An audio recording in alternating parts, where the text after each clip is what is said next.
Let's all go to the lobby. Let's all go to the lobby. Let's all go to the lobby to get ourselves a treat. Little Hand says it's time to rock and roll. Bring the noise.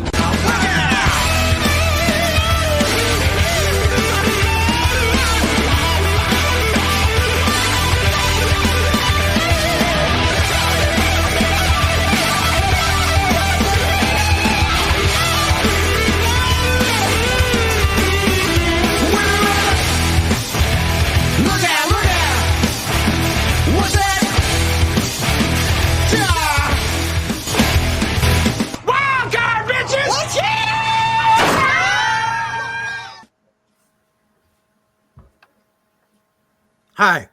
Greetings. How you doing? Hello.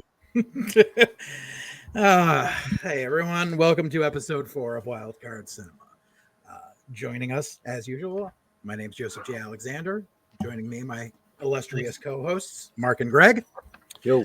Hello. You continuing on our saga. Thanks for coming back. For those of you that are new, tuning in for the first time, welcome. Glad to have you.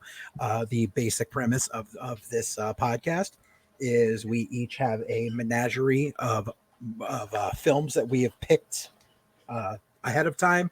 We throw them in a jar, and then what happens is at the end of each episode, we draw a movie at random, and on the following episode, we review the movies that each person has chosen.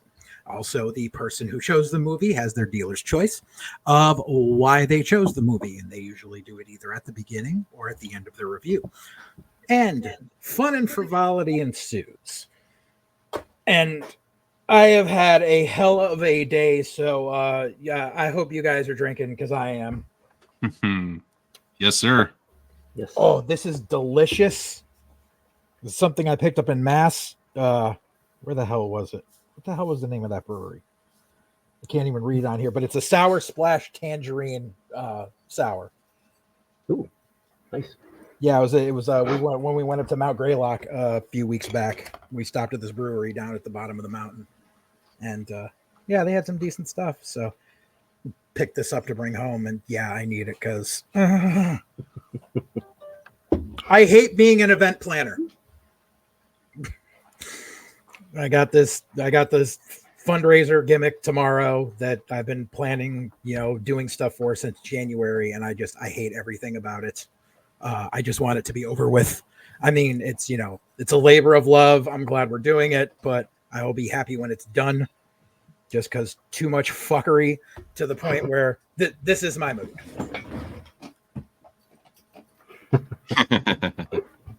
Plain and simple. Just, stupid people, and more stupid people. You can literally, and this has been proven, you can give a description of things and post it in 4 different places, and then you will still get an email or a message going, when is this happening? Or where is this happening? Quite literally, the entire itinerary for the day is listed at 3 separate spots on the website and in the Facebook event for it. And this person literally used the contact tab on the website to ask when certain things were happening. We've all seen Clerks. Dude, I had a Clerks moment today myself that was completely unrelated. So it's a little side story. So I had to pick up concession stuff. And I used to go to the Freihofer's bakery outlet in Naugatuck to pick up all the rolls and stuff for the concessions booth. Mm-hmm. They closed back in March. All the Bimbo and Freihofer's ones closed. No. Yeah. So I had to look up, but luckily there's a Pepperidge Farm outlet in Bloomfield. Nice. Which I should have just thought ahead of time because Greg, you remember Luke Dupree who used to work with us? No. Oh, yeah, Luke he was one of the team captains back at Shaw's, but Luke is a driver for Pepperidge Farm. He drops off care packages to me sometimes. Oh. But I forgot to even talk to him about it. But yeah, so they have a little bakery outlet that's open, so I had to go there to pick up the rolls. Luckily that worked out. And on the way back, I was just like, okay, we need to stop at an Aldi. And the wife was just like, okay, the 2 closest to here are Canton and West Hartford. And I was just like, let's go to Canton just because it was closer.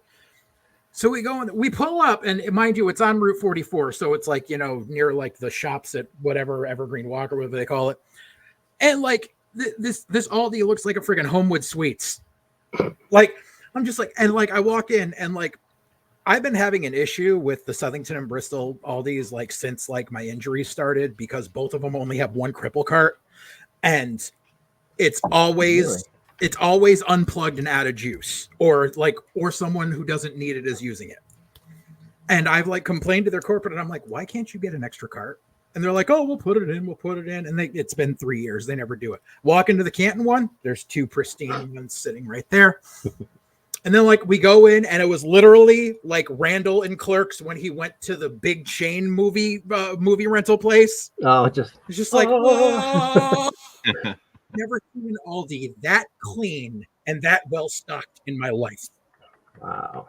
It was literally like every episode of Parks and Recreation when they have to go to Eagleton for something. It's like, apparently I have to, you know, drive 25 minutes my way to go grocery shopping now. That's funny. I almost used my Pawnee coffee mug for my wine tonight, but instead I've got the Hartford Whalers. Got the whale. Go Whalers! They only beat Montreal once in a lifetime. Just quoting all the Kevin Smith shit tonight. But anyways, I've said enough. How are you guys doing? Oh, fantastic. Yeah, pretty good. Pretty good. I got to see Shaun of the Dead last night in Dolby. Oh! It was pretty phenomenal. Sweet. A little loud with the music track was somewhat louder than the rest. It was a little out of whack. The 4K doesn't sound like that at home, but but yeah, no, it was great. I'm kind of sad I found out last minute, but Connecticut Cult Horror Classics, the guys that do Horror Fest, they do features at the Strand and Seymour a couple of times a month. Mm-hmm. And besides Saturdays, they've been doing stuff on Fridays now. And I found out last minute, but tonight they were playing Dolomite. I was like, oh man,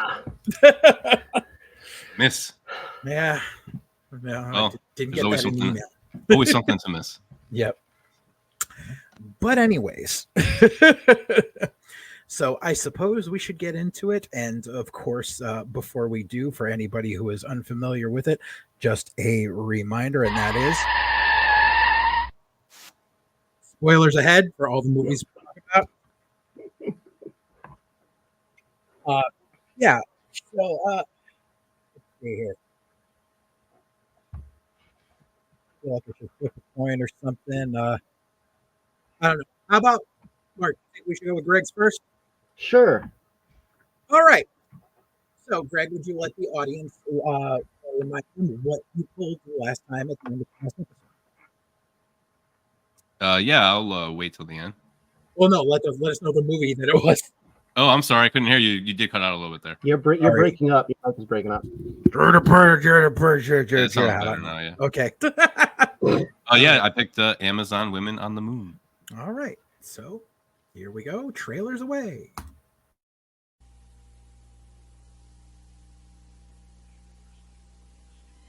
Universal, the studio that brought you such classic motion pictures as All Quiet on the Western Front, E.T. the Extraterrestrial, and Out of Africa, is proud to present Amazon Women on the Moon. Featuring Steve Guttenberg, Rosanna Arquette, Lou Jacobi. Where am I? Pretty scary, huh? Ed Begley Jr., B.B. King. Did you know that every 7 minutes a black person is born in this country without soul? Tiger yellow ribbon round the old oak tree. Russ Meyer, Ralph Bellamy, Monique Gabrielle. I bet I know what you want. Griffin Dunn, Steve Forrest, Sybil Danning. Oh, Steve, save yourself. Henry Silva, Steve Allen, Kelly Preston, Carrie Fisher, and Arsenio Hall. Amazon Women on the Moon. I've seen enough, Doctor. I know you have. But have you? Amazon Women on the Moon. The new film from directors Joe Dante, Carl Gottlieb, Peter Horton, John Landis, and Robert Weiss. All right. So, yep, Amazon Women on the Moon was released in 1987. It was written by Michael Barn and Jim Mulholland. Directed by, as it said, Joe Dante, Carl Gottlieb, Peter Horton, John Landis, and Robert K. Weiss. Had a budget of $5 million. Box office return was $548,696. Synopsis of the movie is a series of short sketches, mostly of which are parody late night television and the low budget movies one often finds there.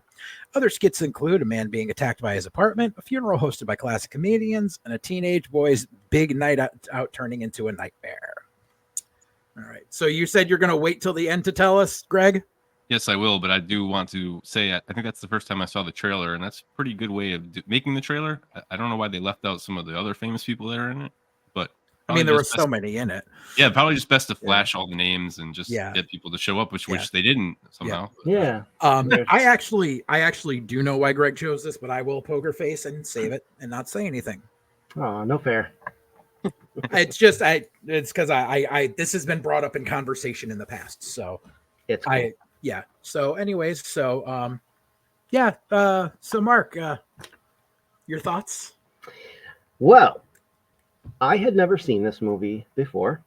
I knew of it, and I had seen the Invisible Man sketch before, and I really liked this. I think about 70% of the comedy in this does not land for me at all, but the 30% that does lands really good. There's probably like a solid 45-minute supercut of this film, cutting out all the obvious, dumb subpar stuff that I think would probably kill. There's a lot of, there's a moment with David Alan Grier where he's doing the Don No Soul guy, and he's singing. What was he singing? It was like "Joy to the World." Mm-hmm.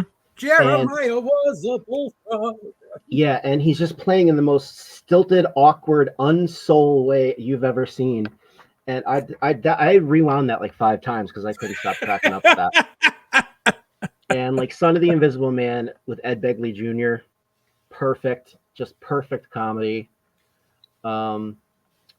Yeah, a lot of the stuff was hit and miss. I can go through a whole bunch of stuff that I didn't like, but at the end of the day, I thought that there was a lot more to enjoy than I was expecting, because sketch comedy movies are a funny like beast, you know what I mean? And like Meaning of Life, Movie 43, stuff like that, because it's such an odd format to extend to a feature length running time.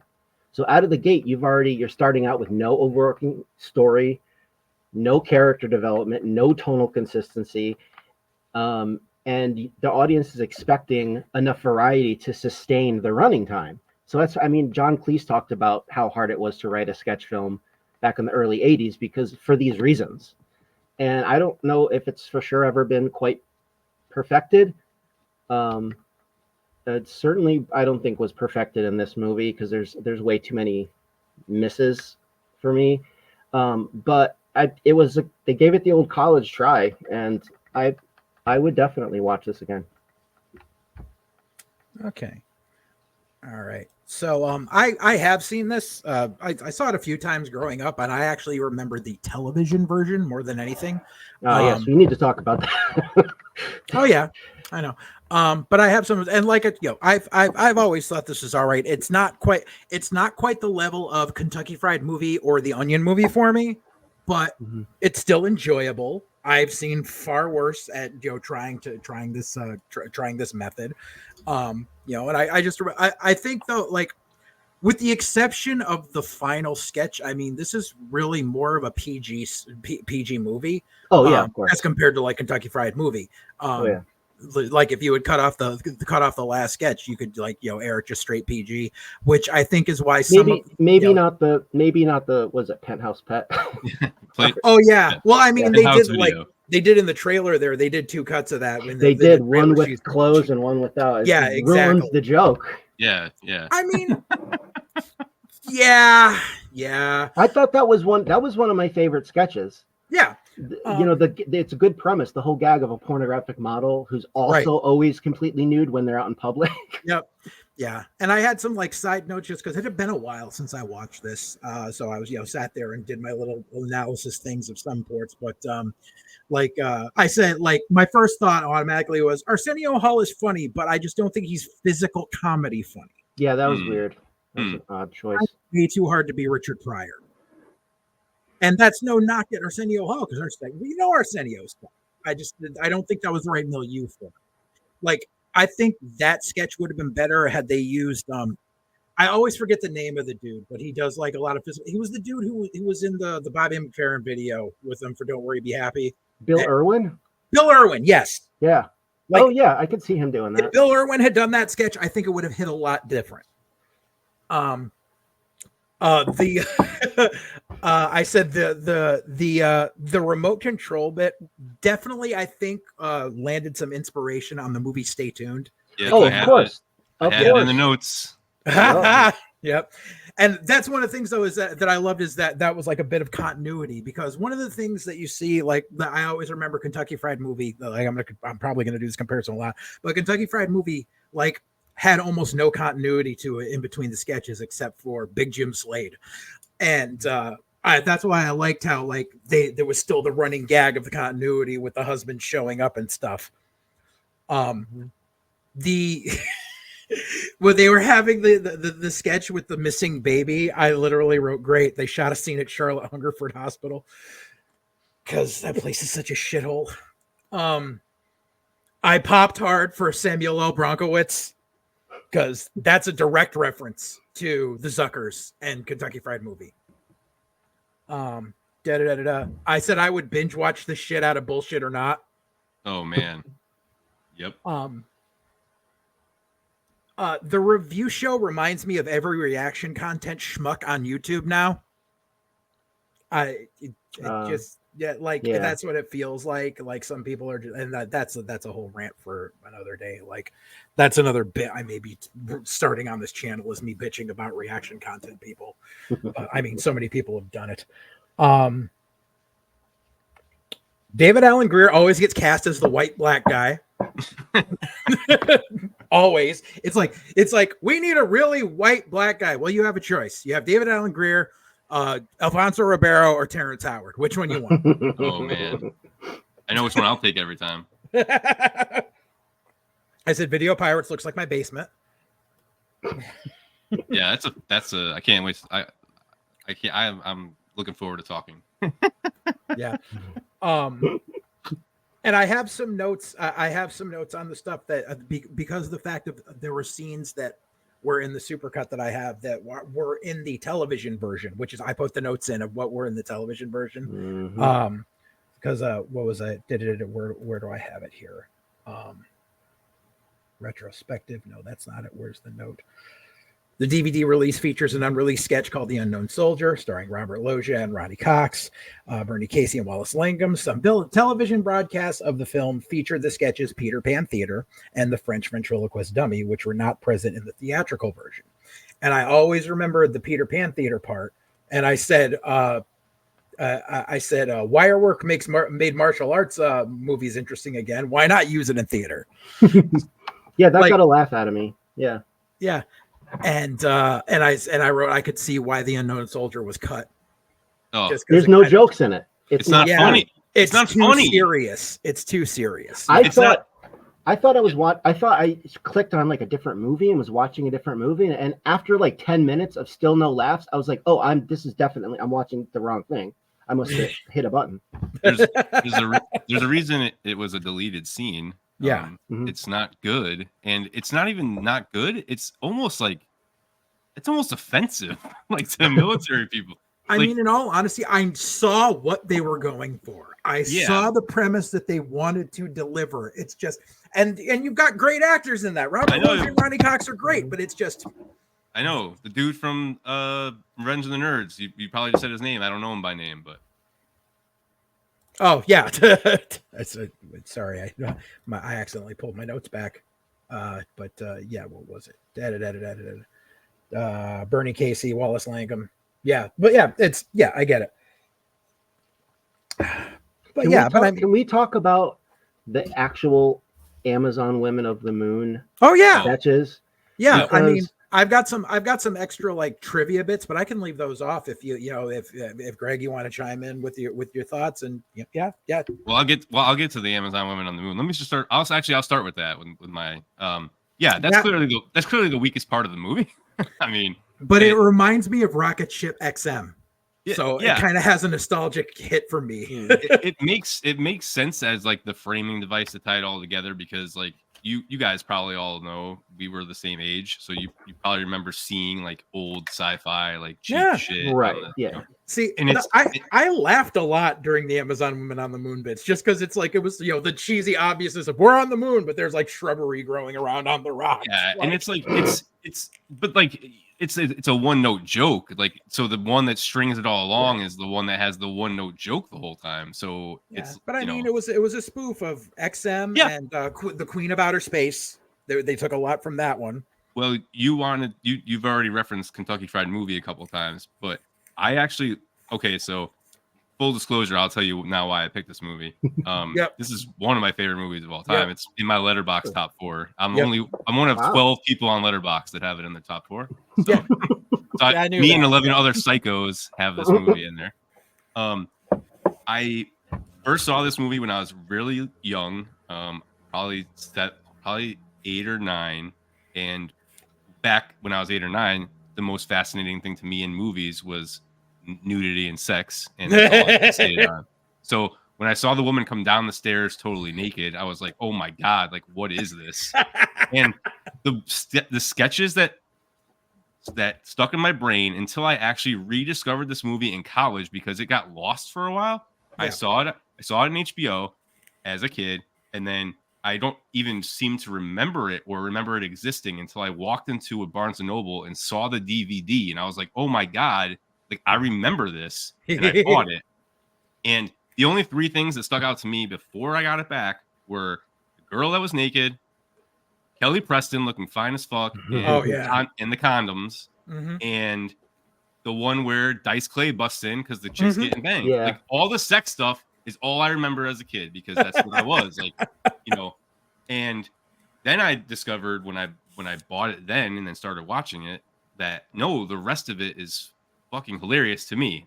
Like, again, Mark's correct. I mean, everything does not land at all. I mean, you can't have 90 minutes of shit landing perfectly. It doesn't. It doesn't. I think every sketch is pretty good. In fact, most times I watch it, it's amazing because I probably have watched this movie more than any other movie in my life, because it's easy to throw on late at night, and if you get 30 minutes in and you pass out, who cares? Because it doesn't matter. Exactly. But I went like a stretch of like 2 weeks when I got the Blu-ray from UK before Kino Lorber put it out. I watched it like maybe every single night. I had put it in my. It's insane the amount of times I spent, and still, even with that, I find something out new almost every time I watch it because of how haphazardly. Well, I'd say it's haphazardly. It's probably not. How put together it is and how different it is, because they were probably they had 5 different directors. They're probably in all these different lots. I didn't notice this until maybe the 25th, 30th time I watched it. But when Arsenio Hall cracks the beer can in the condo episode, and it sprays in his face for like a full minute. But the beer can are the props from Repo Man, the generic bear. Oh, so that's funny. So it's like what they could randomly were like, hey, we got these bear cans left over from Repo Man. We'll just use these. Like, so and I don't even know if it's the same studio, but yes, like I didn't notice that until way long afterwards. But yeah, I mean, I just love this movie.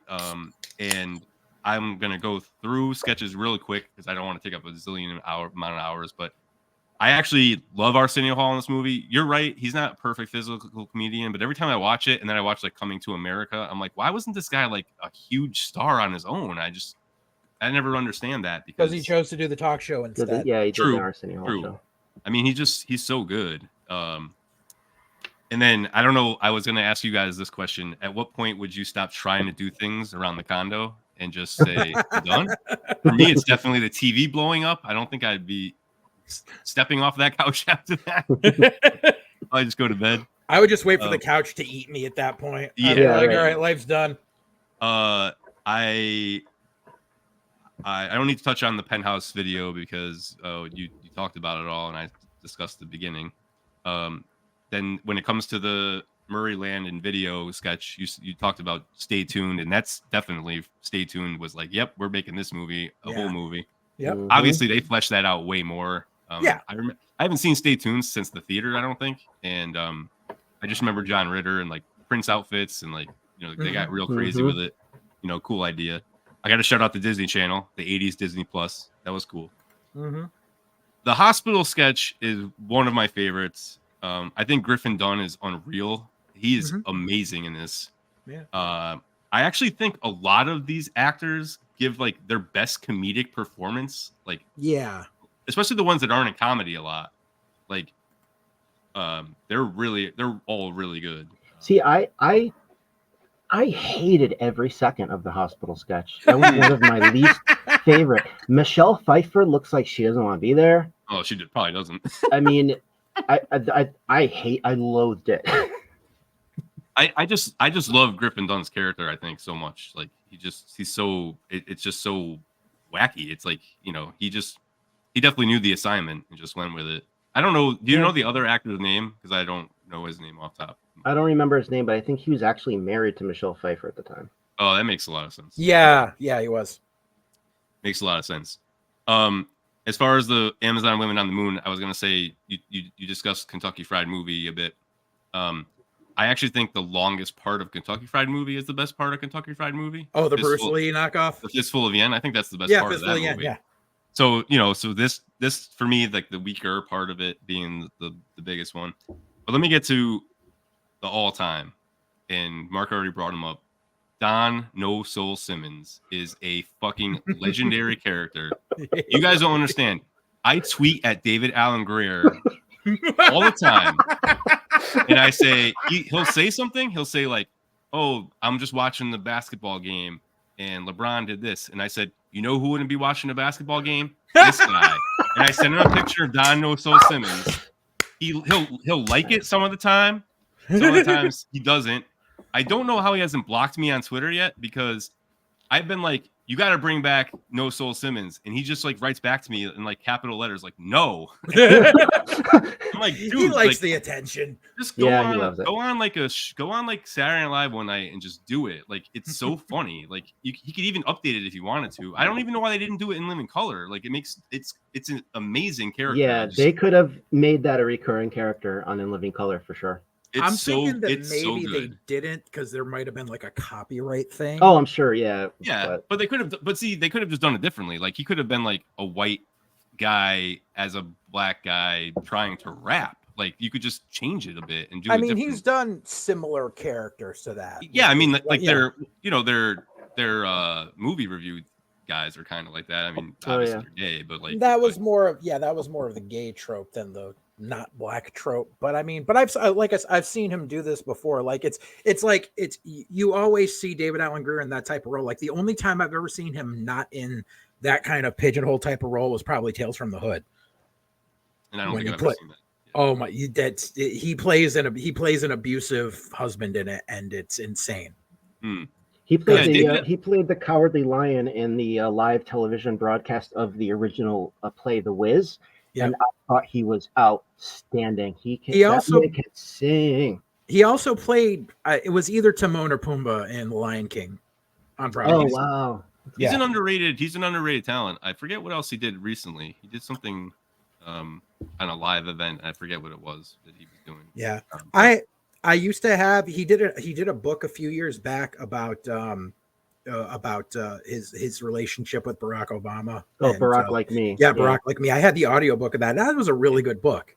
Oh. Yeah, he's really great. And then I always make this joke to people that the Two IDs sketch with Rosanna Arquette and Steve Guttenberg, it's like the original like dating app almost, because it was prophetic. That was my first date with the wife. Like literally leading up to it was just like we were meeting in a place and she got all sneaky on me because we were meeting to go hiking, and she was like, "Oh, just so I know, just let me know the make and model of your car and the license plate, so I know where you are." Like, and then she goes and gives the info to her roommates in case she went missing in the woods. That's smart, though. I'll continue to barrel through these. So, but I do think Steve Guttenberg says one of the funniest lines in this movie when she starts talking to him about all his like sexual intimacies and everything, and he looks in the papers and he's like, "Well, this doesn't jive with my figure." But I said, "Hey, if I got to show 2 forms of ID to take out Rosanna Arquette, I'll provide 3." So, bullshit or not, Henry Silva is great in it. Yeah. Critics Corner, obviously they're doing the Siskel and Ebert thing. Yeah. Silly Pat Tay sketch is kind of stupid. It's only 45 seconds long. You might as well just cut it. But it always reminded me of Happy Fun Ball. It reminded me of Lewis's party in Ghostbusters. Oh yeah. I can see that. And then I really want to get into the Roast Your Loved One sketch. And they brought back all these like comedians that probably were such like problems on the set because their egos are so big. Like if you watch it and you look for the cuts of it, they must have had these guys up there for like 20 minutes a piece to get like 2 jokes they could put in the thing. Because if you watch the cut, how it's edited, you can tell that like they were just up there for so long. Well, it feels like they maybe wrote their own material. And there were times where I forget the name of the guy, but he's doing his jokes about the funeral and they're not really landing. And then Youngman, right. And then so he reverts back to his old standards. And I was like, oh, he's bombing right now live on camera. And but I mean, that's Henny Youngman. That's how he always was. Okay, good point. I always thought Charlie Callis was funny because he'd be in Mel Brooks' stuff. And and then I saw him on this. I'm like, okay. And of course, I think Rip Taylor is the best in that scene, but he's probably the comedian that's like on the top of his game at that point, compared to the other guys. Yeah, and the mid '80s, yeah. I mean, a lot of that sketch, it was very retrospective to me of all those old Dean Martin roasts, which I've got a bunch of them like in my library. So like it felt like those. So they got the mood of it right. And then, if I can just interject real quick, because this is about the Roast Your Loved Ones. In the television edit, which I unfortunately sat through thinking it was the actual movie, and then I had to rewatch the movie so I knew what I was talking about when I'm referring to the theatrical cut. So there's a whole scene with Robert Picardo where he's trying to trick the widow into giving a material roast. And it totally deflates the joke of the roast. Yeah, I was watching it going, this should be cut. It should just start with her arriving at the funeral. He says, "Oh, everything's all set," and she's like, "Well, something's not right here." And then it launches into the roast. Yeah. And I think it was shot because this was directed. That segment was directed by Joe Dante, and who's front and center, and that whole deleted segment is Robert Picardo. So it was like a vanity thing or something. Yeah. The second Don No Soul Simmons segment seems like they liked his character so much that they were like, let's do something else with him. Yeah. And then the Video Pirates, I'm pretty sure the Pirate Bay lifted their logo from the credits of that scene. I think they did. Yeah. Which is pretty amazing, pretty awesome. Good jokes in there. I always love Son of Invisible Man. I think Ed Begley Jr. is hilarious in it. I know he's kind of, I don't know if he's got like, I don't know if he has dementia or he's like just older. I know his daughter does a lot of TikTok stuff with him and he doesn't seem to be on the fastball at all, but I mean, he's getting up there in age. Yeah, just the way he seems. But he's an underrated like talent. He's really funny. Look, Ma, no hands is one of the funniest lines. And then the last couple things, I just thought First Lady of the Evening is just kind of silly. It's a funny idea, but doesn't really go anywhere. Yeah. And like I said, the Titan Man stuff with the kid with the condoms is hilarious. That was Teen Wolf. I don't know why so many old people are in a drugstore at night. But gotta get there, depends. And the phosphate. Yeah. And then just the, Andrew Dice Clay popping up in Video Date, pretty great. That was pretty good. Just to get that Carrie was during Fisher the height of his popularity too. Yeah. Yeah, but that's pretty much it. I mean, I wrote some notes on fan edits, but I don't really need to. I mean, like I said, they're they're deleted for a reason. I thought the ventriloquist one had the best premise, but it didn't really totally I land. like the ventriloquist. Yeah, it's a good idea, But. Well, I have a little bit of trivia about this. So do movie. Sure. Okay, you want to go first? Sure. So I only have 2 bits of trivia about it besides what I already talked about. It was filmed in 1985 with plans for an August 1986 release, but due to the ongoing legal fallout from director John Landis's involvement in the Twilight Zone accident, Universal repeatedly pushed the release date and issued a gag order on publicity for the film while the trial was ongoing. So that really hamstrung the box office for this. Yeah. And then here's one other thing I found that I was just like, this dude, in a retrospective article for Entertainment Weekly, Krish Nashawati called this film the beginning of the end of Landis's career, even though this was filmed 2 years before coming to America. Wow. Okay. Yeah. Well, Landis was in obviously, the fact he didn't go to jail is pretty terrible. Yeah, that's a very tough subject. That terrible one thing, and just and crazy. But I did know that really held this movie up to the point where I think it almost didn't even get released. I don't think. But it's due to the fact that it's a silly comedy. It's even like it's hard throws salt on the wound of the tragedy. Yep. It's like this. Yeah. Well, my trivia bit involves Michael O'Donoghue, who started as a contributor to National Lampoon. He was a head writer for SNL in the 70s. I think he was the first head writer ever. Yeah. He wrote the movie Scrooged, stuff like that. Anyway, he had a posthumous biography written about him called Mr. Mike by Dennis Perrin, which I read. And in the book, it talks about how Michael O'Donoghue and Chevy Chase in the early 80s got together and wrote a script for an unproduced sketch comedy film called Saturday Matinee, which would have directly spoofed things like old sci-fi movies like we see in the Amazon Women of the Moon sketches. And apparently there's a rumor that says some elements from this movie evidently were either influenced or outright stolen from this unmade script. I can see that. So it's possible that that stuff was plagiarized by Michael O'Donoghue and Chevy Chase of all people. Oh, good old Chevy Chase. All right. Well, let's see here. Just let me put a bit of graphics over here. If you are interested in viewing Amazon Women on the Moon, you lucked out this much, Greg, because you almost broke one of the rules. I said that you have to this movie has to be streaming somewhere. Luckily, luckily there are 2 versions of the theatrical cut on the Internet Archive that can be viewed.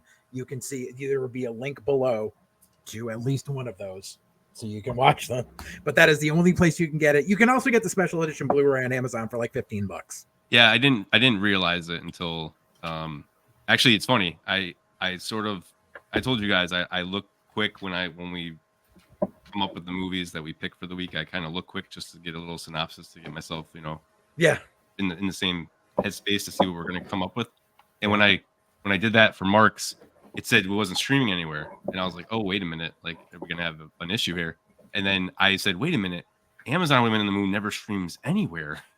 I was like, oh, I should have thought about that too. And as I was watching it, I'm thinking that it doesn't stream anywhere because of all the stuff it's parroting, plus the Landis stuff, plus everything. I think it's else. just the rights because of how many directors are associated with it. It says right all over the place. Universal.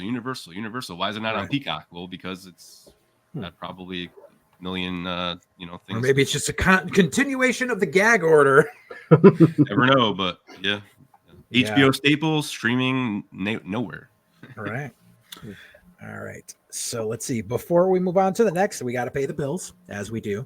So just like to let everyone know that this episode of Wildcard Cinema is brought to you by our good friends at EpicShirts.ca.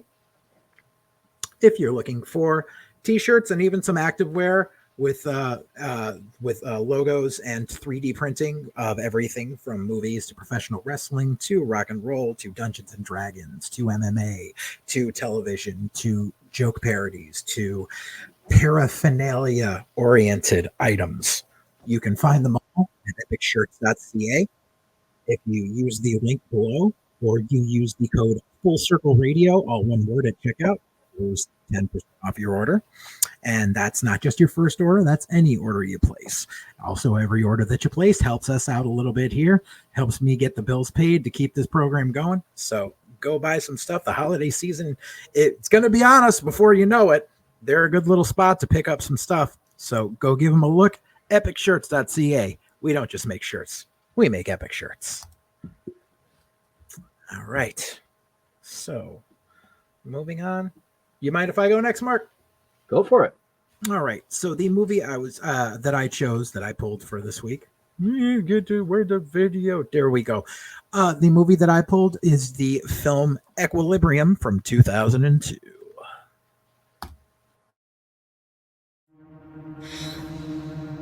The cleric is the final line of defense. If the resistance compromises it, we are doomed.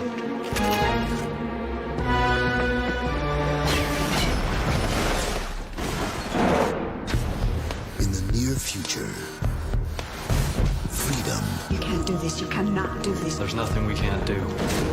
Is a thing of the past. It's real. Burn it. Now, betrayed by the state, the only thing more powerful than the system. Welcome to the underground. Do you know why you came? Yes.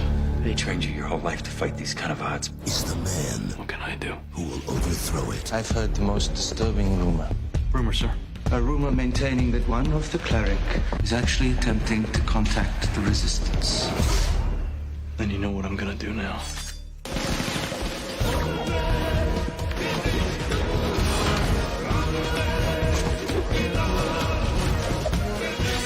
Christian Bale, Kay Diggs. Equilibrium.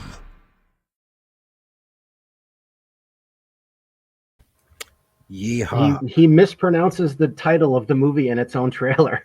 It's pronounced either way, so I can't really dog on him on it because okay. it's all a matter of preference.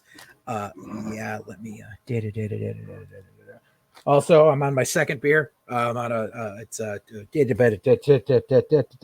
Prickled Pink from Transcend Brewery in Southington.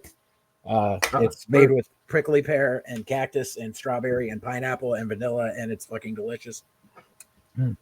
It's like a milkshake, and it's like a party in my mouth. So yeah, let me pull up my notes for here. No, that's not the thing. You're the wrong thing. There we go. So Equilibrium was written and directed by Kurt Wimmer, starring Christian Bale, Taye Diggs, Emily Watson, and everybody's favorite sacrificial lamb, Sean Bean. On a budget of $20 million, it pulled in a box office of $5.3 million. The synopsis is, in a dystopian future, a totalitarian regime maintains peace by subduing the popularity with a drug, and displays of emotion are punishable by death. A man in charge of enforcing the law rises to overthrow the system. All right. So I might as well just give my reasoning right out front on this, so that way we can just dive in, because otherwise I'm going to be sitting here kind of like, this was kind of my this. So this movie, I love this movie. I really dig this movie from the first time I saw it on. I was at a friend's house, and it was on I think it was on a pay-per-view channel. Friend had a hot box at the time, caught it. I think it got lost in the shuffle because I know a lot of people try to compare it to The Matrix. Even though they're completely different movies. Yeah. This movie is what when I worked at Hollywood Video, this is my Trojan horse movie. This was the movie where I would always have guys in going, I want something with action in it. I want an action movie. I want an action movie. So I would give them this, going like, oh, dude, The gun stuff that you gun fu is what I would say. I didn't say gun kata. I would say gun fu. Gun kata.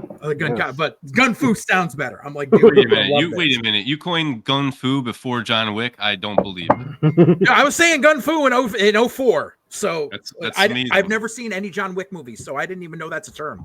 Wow. No, it's not a term. It's a term people started using. Oh yeah, no, I was saying gun fu regarding to this, but it was my Trojan Horse movie because it was like, yeah, there's the action, but it's a movie that's got some thought to it, so maybe you'll actually learn something. I mean, it's not a guaranteed because Hood Rats and Waterbury, but at least it was that was my little sneaky thing because I mean it's up there. You can tell the obvious comparisons in it with Brave New World, Fahrenheit 451, 1984, Demolition Man. You can tell there's those. V for Vendetta, yeah. But I mean, yeah, I really dig this movie. So I'll let it to you, gentlemen, whichever one of you wants to start. And yeah, Greg. Yeah, I'll start. So I haven't seen this since DVD in 2000 and probably 2 or 3. Yeah. I saw it pretty quickly after its release, so it's probably 2002. And not seeing it for so long, I too just was like, yeah, it's kind of like The Matrix, and that's not a knock on it. Everyone was just like, yeah, it's a pretty good movie, a little similar to The Matrix.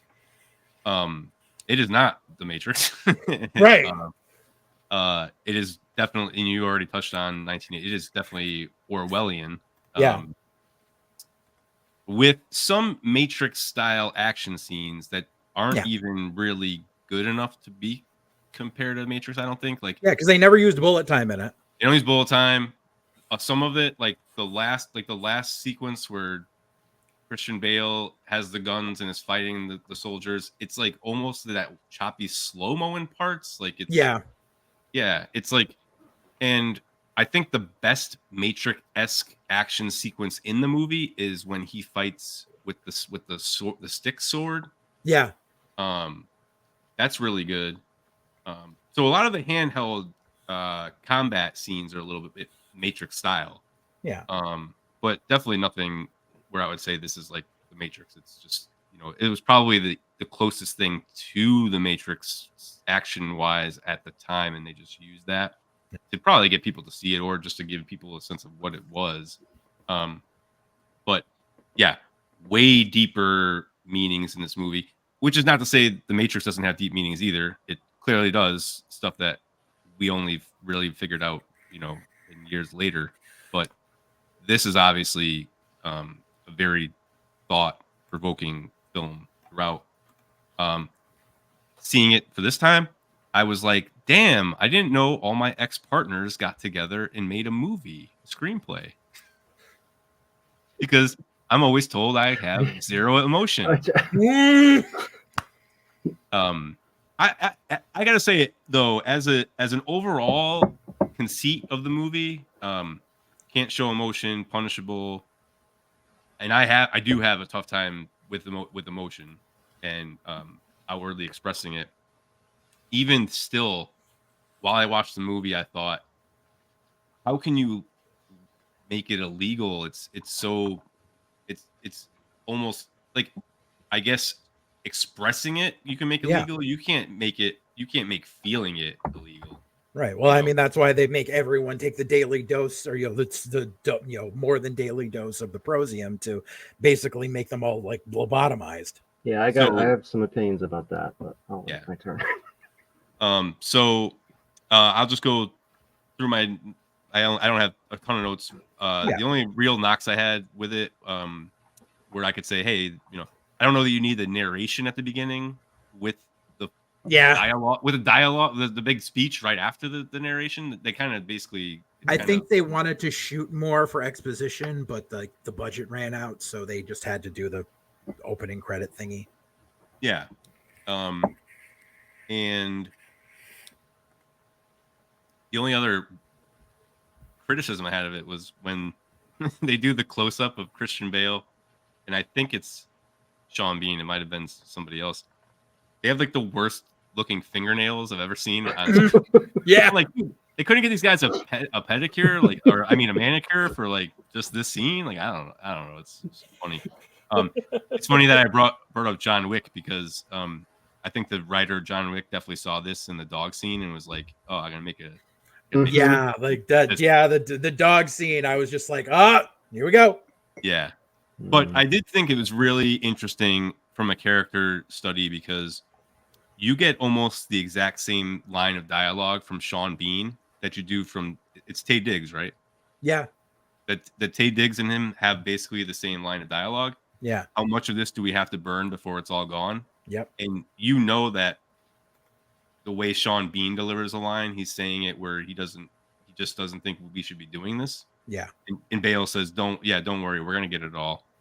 And then Taye Diggs says it, and it's a totally different meaning because they then say delivery is just completely different. Yeah. Then they say, well, what will that mean for men like us? Like, if it's all gone, then what do you have? Right. But yeah, I mean, I really liked it. I mean, I liked it back in the day. Still like it. I think it has a ton of great ideas. Maybe they're not all executed perfectly, but really, really strong. I'm not surprised. I mean, this is after American Psycho, so Bale's kind of already. Oh, that's right. Yeah, I think Bale's kind of already landed here. Where it's I think he took the character work that he did for American Psycho, used it for this, and I think the combination of that movie and this movie helped elevate him to do the Batman trilogy. Oh, this definitely feels like an audition for a Batman movie. Like, if you know the trajectory of his career, I can see how Christopher Nolan would watch this and be like, oh, I like him. Yeah. Have you guys ever seen Layer Cake? Oh yeah. So a long time ago, I don't remember. I gave Mark a burned copy of it. I love that movie. So that's the same thing with like you watch that movie and you're like, oh, of course, Daniel Craig is going to be James Bond. Like it's the same thing. Like it is this is definitely Bale like lining up Batman for sure. Yeah. And I thought the score, the gothic score, was really good. Very, really matched the rest of the tone of the movie. Yeah. And I gotta say, the kid, good acting. The kid actor was really good. Yes. It's fun. Yeah. So yeah, I'm a fan. Yeah. Before you jump in, Mark, I just got 2 bits of trivia regarding it. But yeah, so it was initially announced in 1999. It was originally supposed to be just called Librium. The movie was produced by Jan de Bont's production company, Blue Tulip Productions, with most of the budget secured in a Dutch tax incentive deal, thanks to de Bont's Dutch citizenship. Filming began October 19, 2000 and ended on December 10th, 2000. So it was a really short filming schedule. Most of the filming locations were in Berlin due to its unique mixture of fascist and modern architecture. I loved the sets and the architecture. I think they utilized that really well. Yeah. According to the visual effects supervisor, Tim McGovern, who worked alongside Wimmer, the fascist architecture was chosen to make the individual feel small and insignificant so that the government seems more powerful. The modern architecture of Berlin emphasizes the futuristic and solid appearance of the city and state of Libya. Roger Ebert awarded the film 3 stars out of 4, knowing that Equilibrium would be a mindless action picture, except that it has a mind. It doesn't do a lot of deep thinking, but unlike many futuristic combos of sci-fi and FX, it does make a statement. The film was shown in only 301 theaters at its widest release in the United States, earning $541,512 in its opening week. I actually last thing I want to say, I want to because they mentioned one of, I forget what they mentioned, but the overall action, not the hand-to-hand combat stuff that looks somewhat like Matrix. The overall action looks more 80s.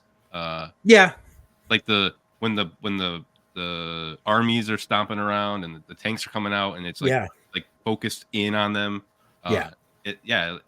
Which I like. It's almost like a Starship Troopers. So yeah, like I said, I'm a fan. Yeah. So your thoughts, Mark? Well, I'd never seen this before.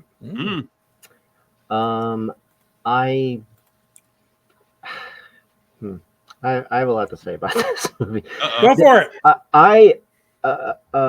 I enjoyed it overall. It was, I think Christian Bale's really good. I think there's some good stuff in this, but I think the concept is fundamentally flawed in many ways. And here's an example.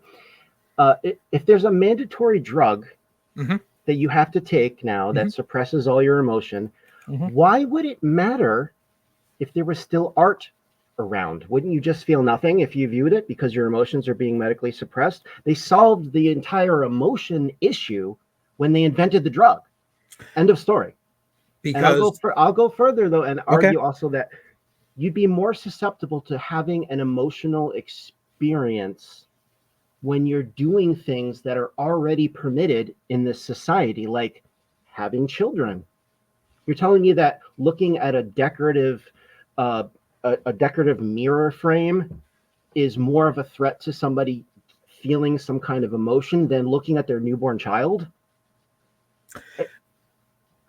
So I think in that aspect, I think number one, the whole thing of removing all of the counterculture stuff and everything that took a lot of things. That part took a lot of things from Fahrenheit 451. I believe it's because even though the drug may be mandatory, no drug is 100% effective on everyone. But the other thing is that it's mandatory and it suppresses your emotions, but they don't do daily blood checks or polygraph checks or anything. It's on the honor system. Well, I mean, if you miss one dose, this is not time release either. If you miss one dose, that your third eye opens up and you can feel emotion again, and nobody's checking this on a daily basis. Well, I mean, that's it. You can see they're ruling by fear. It was very fascist, and you see people lined up and all taking their dose at the same time, like it was very lockstep. So when people get in, people are sheep. Let's call a spade. People are sheep. They go with the herd. They do what they have to, especially in a fascist society. They're told what to do. They believe it and they do it.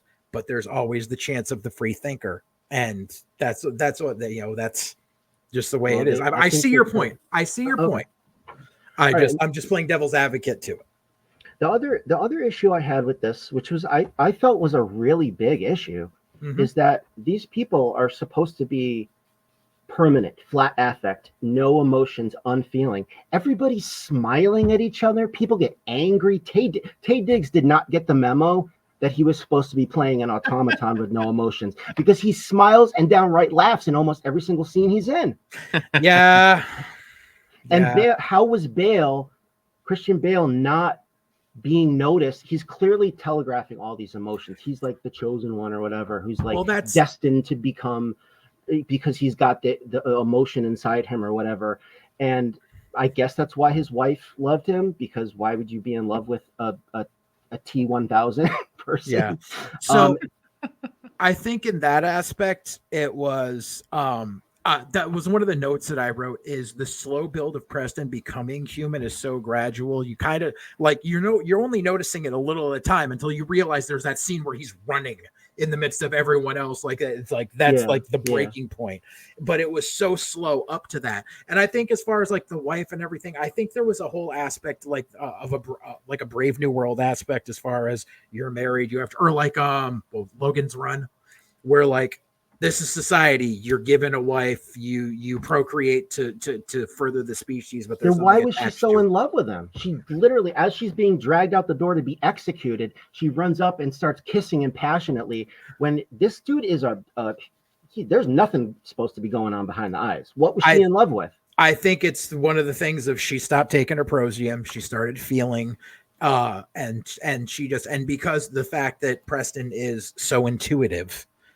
Then that's what makes him such a great grammaton cleric, is the fact that he knows something that'll happen before it happens. And that it started off as a seed of admiration of him being able to do that. But then, it's just, stop taking your dose, and you realize that the person you're with, who you're only supposed to be with, kind of like, how do I want to say this? Like people who are in arranged marriage, and They get put in the arranged marriage and they know nothing about the spouse, and it doesn't happen every time, but they grow to love the person. I think that's the aspect that was going. Like I said, I think there were a lot more little factors that were supposed to get filmed to put into this, but they had to keep it short for the runtime, and they couldn't jump into every little bit they wanted to on it. All right. Well, those flaws didn't make me dislike the movie, but I think they stood out pretty hard. I hear you. And it prevented me from like fully liking this, because it was like, well, this doesn't make sense, and that certainly doesn't make sense. And if he's such a good cleric, why didn't he put a bullet in his own daughter's head when she's sitting there grinning and playing with her cereal? You know what I'm saying? Like, she's clearly showing emotion, and he's just like, meh. I think at that point, because you notice the son was just like, stop that. And so he was just like, my son has it under control, because I think he always had the thought ever since the mother was taken that his son was the one that reported the mother. Oh, okay.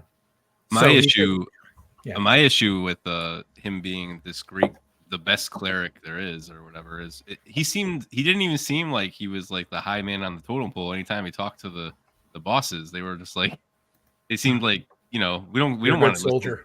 Yeah, we don't want to listen to you. We don't like. What do you matter? But like, he's like the top guy. So I was like, I don't know what's going on here. So that's the thing. He was a high-ranking Grammaton cleric, but he wasn't the highest ranking. It's just, but he was, he was like, he was the prodigy. So they kept an eye on him. Okay. Well, there were times where he was on the job at work, in his office or whatever, having a mental breakdown, and everyone's just like, oh, no big deal. We're not going to worry about that guy. Well, because everyone else is busy paying attention to their own shit, and their shit is to find people with emotion, and there's a dude clearly. So clerics who go out are charged with finding emotions, but the people sitting there in the office, when they're in the office, they're just like paperwork, cannot look up. Must do everything that I can. The guy crying, probably nothing to worry about. So that kind of stuff got to me. But it sounds like I'm dogging on this movie, but there's a lot to like in this movie. There really, really is. Yeah. And I think Christian Bale's is really good. I like there were little moments when you could see him from the start. About 20 minutes in, I wrote in my notes, oh, is this guy like the chosen one? Is he like, is there a prophecy that there's going to be someone that rises up and frees mankind back to, the way it used to be? And so I was watching his acting, and there's a couple interesting moments, like when he breaks into Emily Watson's apartment. He doesn't break into the apartment, but he gets to Emily Watson's apartment. He breaks through the wall, and he finds this room full of art and things that are all outlawed. And that's I was thinking, like, that's the most artwork he's ever seen in his life in one place, probably. And he probably got overwhelmed. And what does he do in that very scene? Taye Diggs goes to shoot Emily Watson, and he grabs Taye Diggs' arm and stops him. And that's like, that was for me the big first moment where it's like, oh, he's cracking big time. And I just thought that was really interesting, because he's been trying to suppress these feelings his whole life, and now he's not. And you could argue whether or not he's doing it deliberately or not, because he even says to his kid after he breaks his Prosium tablet, oh, I took it out of my mouth before I brushed my teeth. I never do that. Yeah. Was he subconsciously self-sabotaging himself? Right. You know what I mean? Yeah.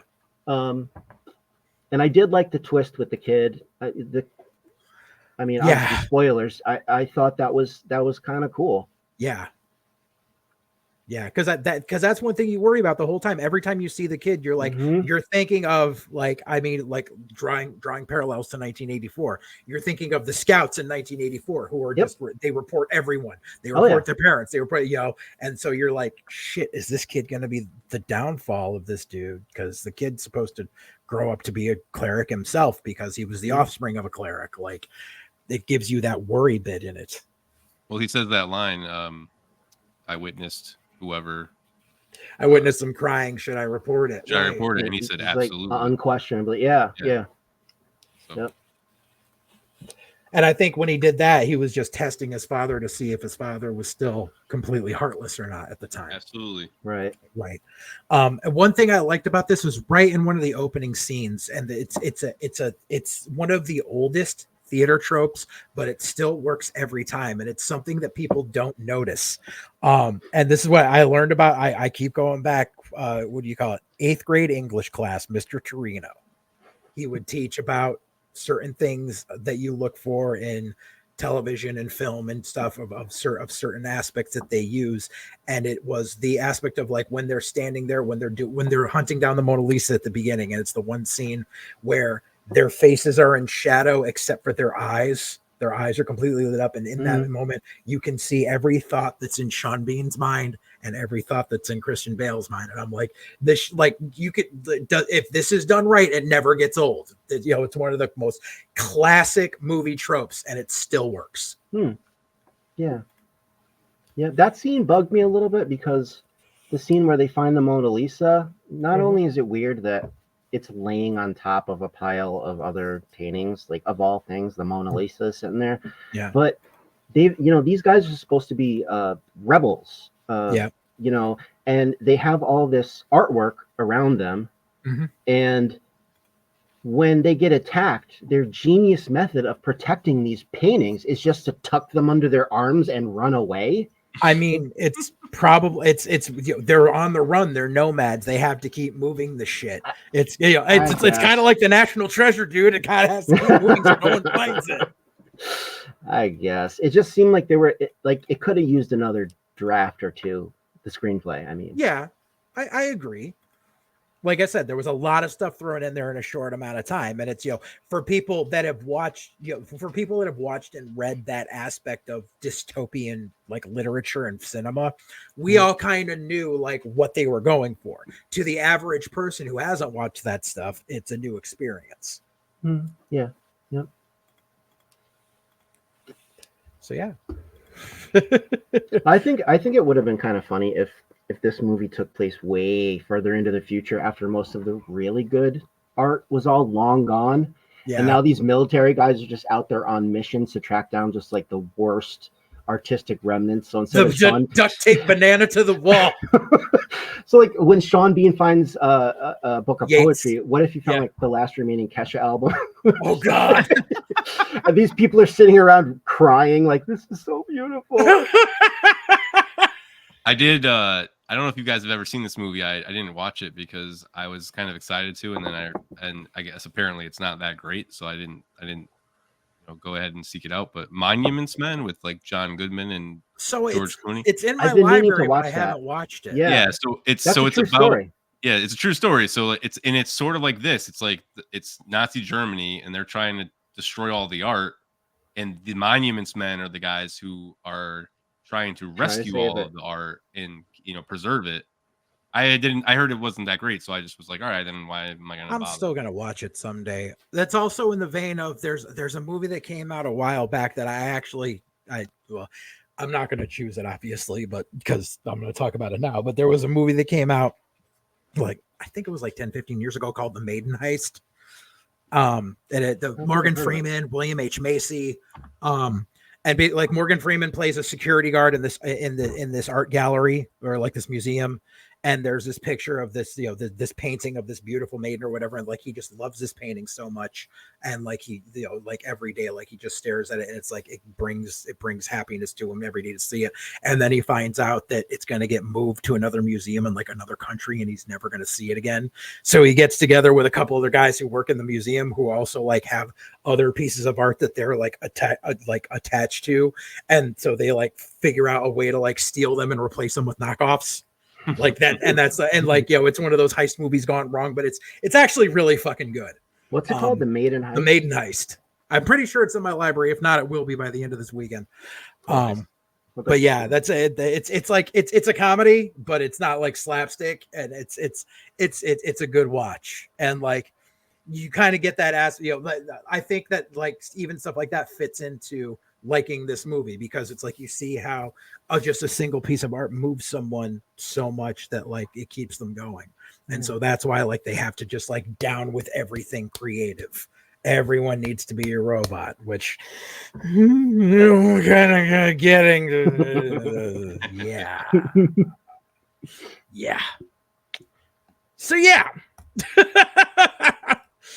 So if you are interested in viewing Equilibrium, Aqua. Yeah, it is currently available for free to watch on Pluto TV and YouTube, or you can rent it for video on demand on Fandango at Home, Apple TV, or Amazon Prime Video. I apologize to everyone last week for not sharing the graphic for where you could view Ganja and Hess, but it was in the comments, not the comments, but the description below. So I realized that like 5 minutes after we finished, I was like, shit. So that brings us to our final selection of the evening, and that is Mark's selection. Mark, what did you pull? I pulled The Wrong Guy. Okay.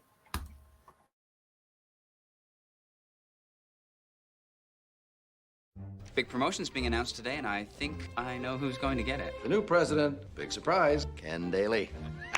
What? And I am engaged to your daughter. Daly here is engaged to my favorite daughter. What kind of a man has a favorite daughter? And if you do have a favorite, then you should label them favorite and not favorite. I swear I will kill you. Ah! So that's the woman that found the body? No, sir, that's a man.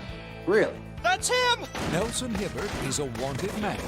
How far will $36 get me? Who's there? Just need your name for records? My name is Dr. Helen Harris. No, that's my name. Smart. Super smart. The guy I saw stuck his head in the water machine. Or is he? Yeah, the police think he killed Randall Nagel. Let's focus all our energies on catching this killer. No, they think I killed Randall Nagel. No, they don't. Dave Foley. I must live in hiding, never able to rest, never a moment's peace, starting at every noise. What's that, I'll say? David Anthony Higgins. Tell the snipers to get in position. I can hear you! Sorry. Jennifer Tilly. Did I have one of my spells again? I'm guessing you did. And Com Fiore. He's getting in the way. I'm gonna get rid of him. In the story of a man on the run, The Wrong Guy. This doesn't look anything like me. No, it doesn't. It's me.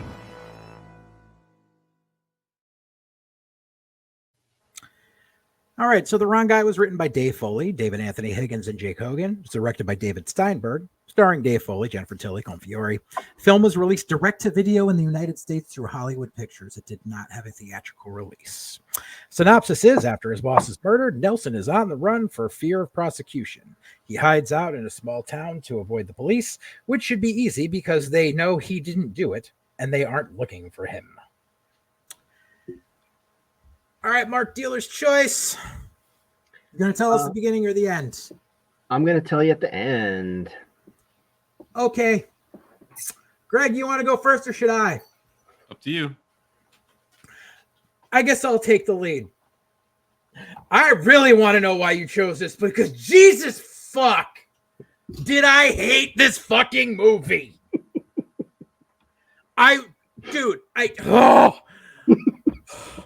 Okay. All right. Okay.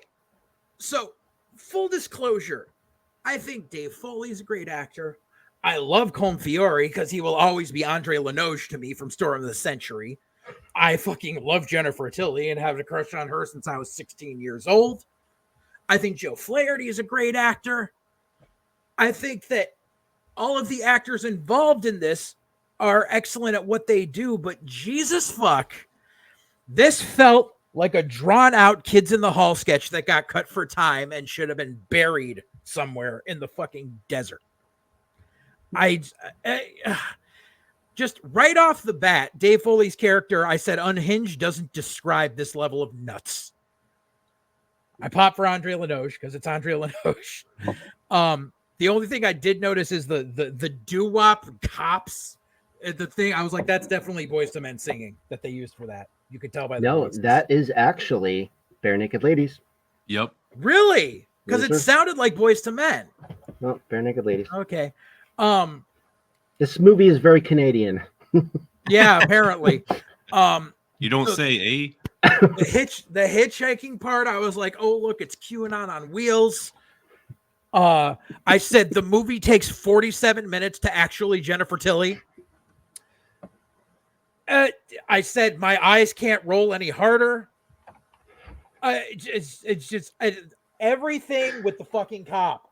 Everything with the freaking cop. I was like, get it? Cause he's fat. Oh my God. I was just like, is this movie gonna get funny? Like, these are all good. When am I supposed to laugh? Like, the only time I kind of like almost laughed was the scene where Jennifer Tilly's talking to him as he's trying to go to sleep, and she's standing in the moonlight in the see-through nightie, and he's like, just turn to the left. I just kind of, I'm like, yeah, okay, give me something to like this movie. Like, and it's like I could see that there was like what they were trying to do, but they just weren't doing it. The whole bit where like the whole role reversal where the bank is going under because the farmer is buying everything out and the farmer's gonna shut down the shopping mall, and I was just like, okay, I get it, but there was so much fucking dumb humor. Like right up to the Statue of Liberty head spot, I was just like, he's hanging on. I'm like, they're like 4 feet off the ground, aren't they? And then, yep, saw that coming. And then the most criminal part of all of it, like, I mean, besides the fact that you never see an inkling of his fiance that he keeps leaving the long ass voicemails for. Like, it's like she doesn't exist. But at the very least, we could have gotten a fucking epilogue. The shit just ended. Like, you don't see like 6 months later, like he saved the bank because he's really the president of this big company now and was able to help turn the turnaround. Like, even or they get married or something. Just nope. Narcoleptic Jennifer Tilly collapses in his arms and credits. Fuck this game. All right. Okay.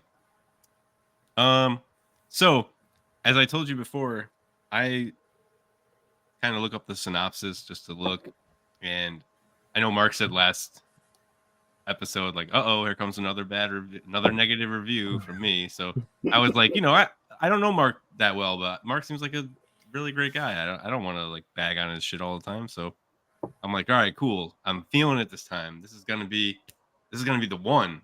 Like, I know it. And then I saw the cast and I was like, wait a minute, I don't think this is gonna be the one.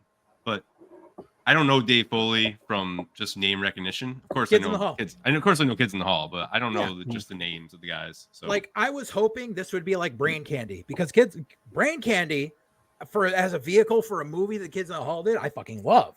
Yeah. Mm-hmm. But so I gotta say, I'm sorry, Mark. It's gonna be really hard for you to top this one for me because I thought this shit was hilarious. I don't know. I don't know, Joe. I don't know, man. Like, do you like Chris Elliott, Joe?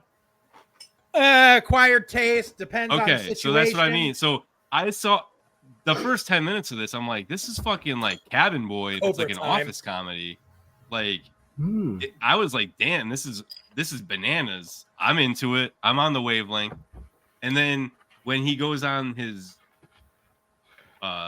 journey or whatever you call it, his goes on the lam. Yeah, I felt like it was Chris Elliott thrown into Pee-wee's Big Adventure. I was like, I'm in, man. I'm sold. Like, I don't know. Maybe it's just I have like a certain narrow or like I'll let things go a little bit, but bizarro. I'll do it. But I was in, man. Like, I don't even have that many notes because I was just enjoying it. I laughed out loud at this a lot, and I don't laugh out loud by myself in a room. Like, usually I'll just like smile, I'll chuckle.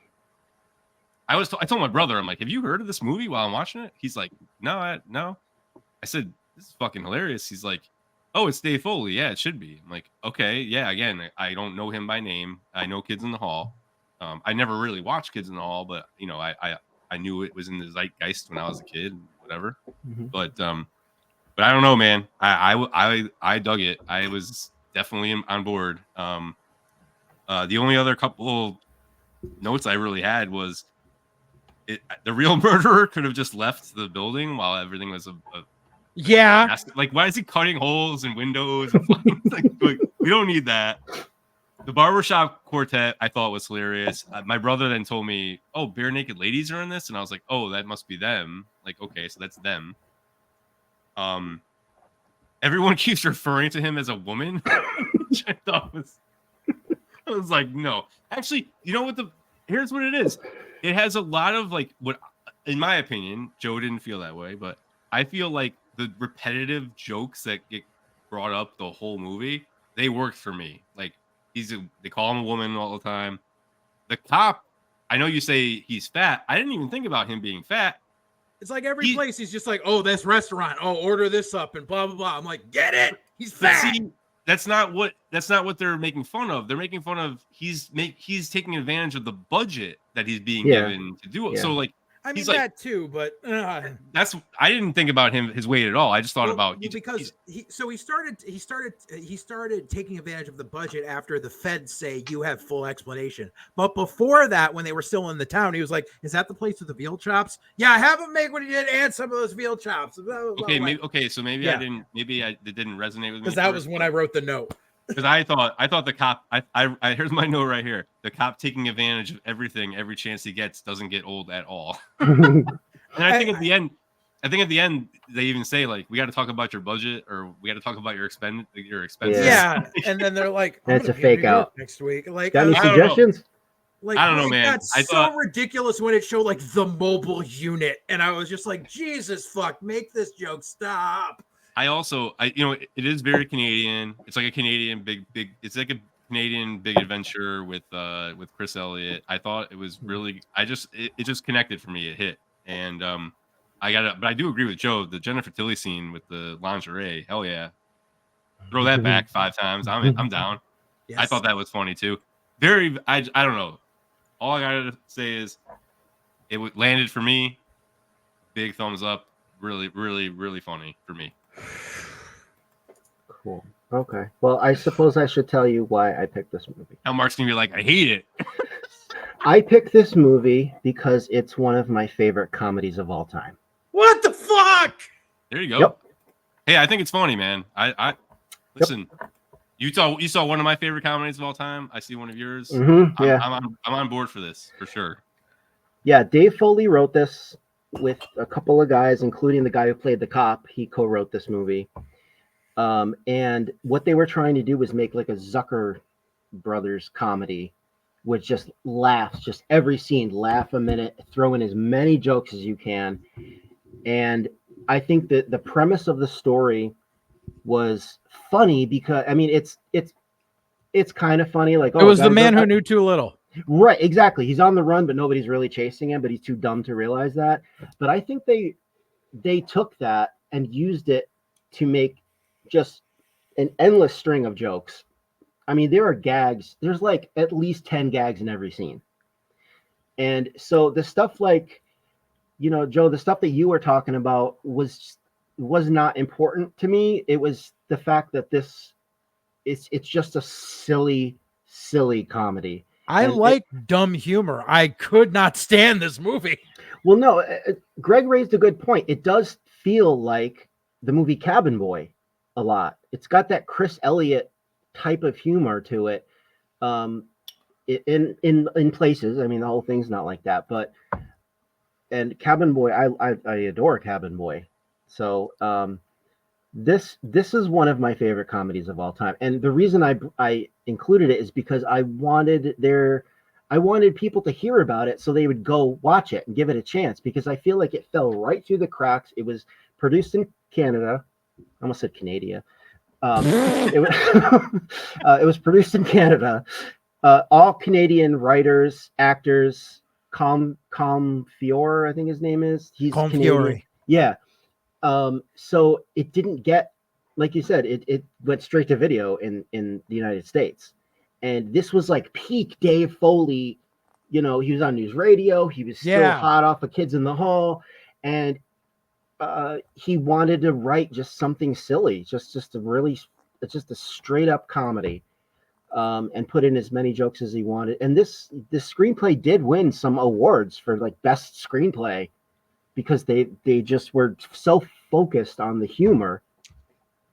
Like, you know, when he's looking around for a fake name to call himself. I think it's in the trailer, and he's looking at random objects. Anima Bag Jones, and I mean, he buys a bus ticket. He goes, I don't care what direction. I just need to get to Mexico.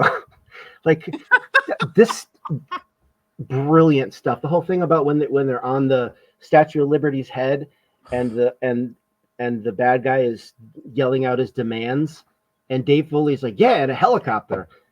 And he goes, and a helicopter. And he goes, wait, no, I don't want a helicopter. And the cop is like, too late, we already ordered it. The funniest part of that scene to me is like they're like 10 feet off the ground.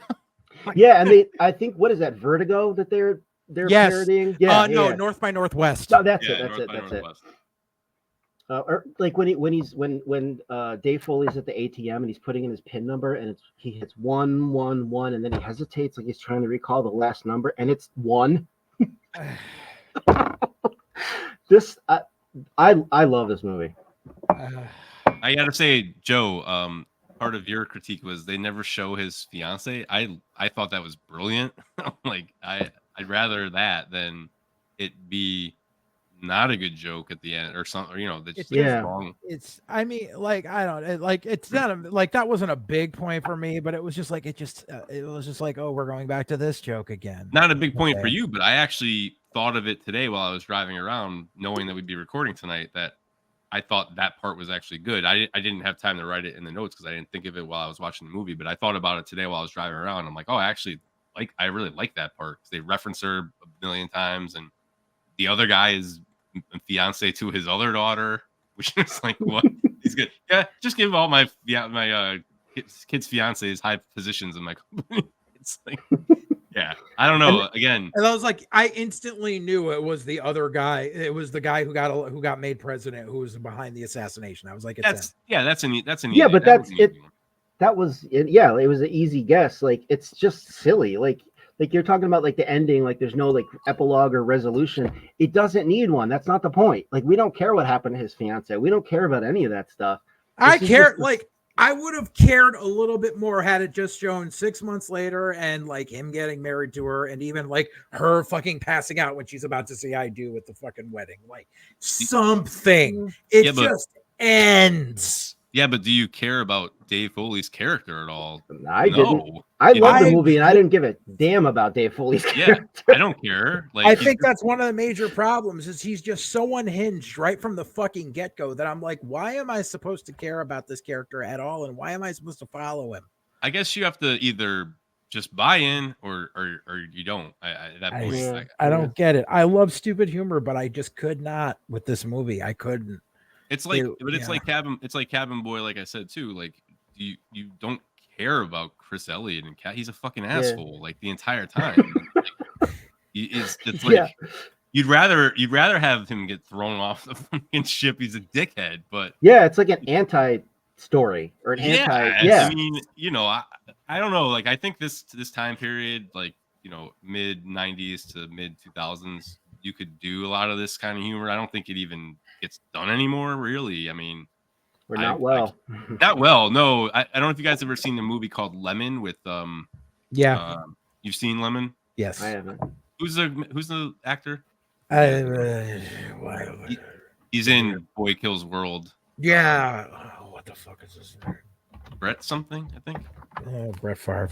No, fucking. I'm gonna have to look. But anyways, there's a movie called Lemon, and it's somewhat similar to this. Like, not to this, but somewhat similar to like a guy you don't really like, and it's supposed to be comedy, but it's bizarre, and it just doesn't work. Like it you know, they don't have the sensibility now that I think they did back in the day. Brett Gelman, is that the Brett one? Gelman? Yes. Yeah. Yeah. I just looked it up. 2017. Yeah. Michael Cera and yeah. That's a version of this movie that doesn't work, like, in my opinion. Again, Joe had a different opinion, but you know, people try to, if people even try to make this today, it doesn't land. Like, the comedy doesn't have this kind of like they don't have the sensibility anymore. I had the same feeling after watching this that I did, and I remember I had a similar situation with Mark that happened back in like 20 years ago. And that was when Mark told me I needed to watch this movie, The Baxter, because of Michael Showalter from The State and how great it was. And then I watched it. I went, nah, bro, not it. We could probably have the State / Michael Showalter episode conversation, just discussing. Oh, 100%. Oh, hell yeah. Yeah, but I've since realized the error of my ways regarding the Baxter. That's all. Okay, I was gonna say that movie ain't. That ain't it. Showalter's career is interesting, to say the least. Yeah. Yeah, but that's a story for another day. Yes, sir. So, where are you? If you are so inclined to watch The Wrong Guy, it is available to stream free on YouTube. The link will be below. I will not hide the link. It will be below. Let's sabotage my movie. I will not sabotage. Everyone is entitled to their own opinion. Self-sabotage. I just feel like I'm going to start building a list for season 2, and there's going to be some punishment in there now. As if, I don't really think I've got punishment in this jar, but we shall see. So, yeah, gentlemen, it's that time to draw for the next episode. So, time to speak to the skull. Time to talk to the crystal skull.